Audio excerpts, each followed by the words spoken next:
Once a month, the Stamford Harbor Commission meets to discuss things related to our coasts and harbor.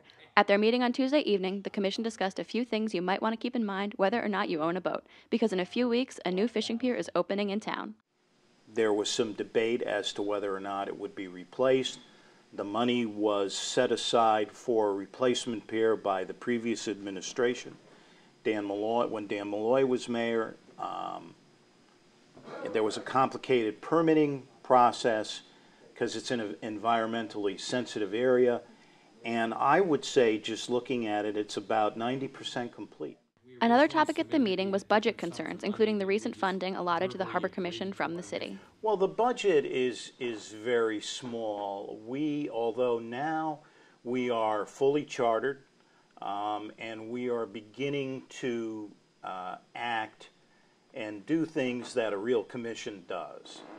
And I thought that it would have been worthwhile to increase our budget to $15,000 because that pays for very basic services like the clerical help. And also we have a very, very good consultant, and the majority or the bulk of that money would go to pay him. He has been invaluable in writing our plan. He is very well thought of in the DEP when we do applications and permits. He was a big help in getting the construction and approvals for the Cummings Fishing Pier. And these things happen. We asked for $15,000. It was cut to $2,500. I will go back if necessary and ask for additional money. One of the things that we will come back to is that I have been working with our grants manager because harbor commissions or waterfront commissions are eligible for federal funding, and that $15,000 would pay for itself many times over if we were even to get one grant. And if you are a boat owner, Harbor Commission member Jack Conlon explains that later in the summer, the Commission will be checking for boat registrations, but they aren't looking to penalize boaters. They're looking to keep them safe. We've been sending out notices. It's been on the website.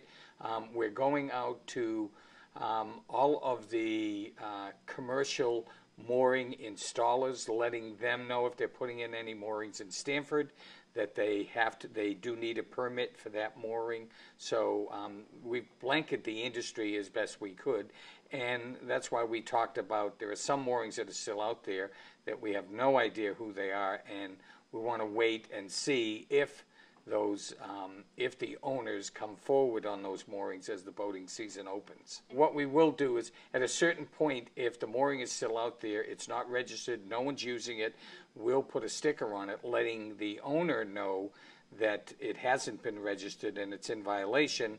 And I mean, that's about all we can do at this point. No, not really. This is not meant to be punitive. This is just purely to keep records of what boats are out there. When there's a problem, during a storm that comes in, right now there's no way to communicate with any of the boat owners that are out there. The new system, it's online. It has email communication and telephone communication that we can let people know when there's a major storm coming through, or that we see that there's a problem with their boat that's on a mooring. If you need to register your boat or would like to contact the Harbor Commission, you can find their site through the Stamford government site at www.cityofstamford.org under the Government tab.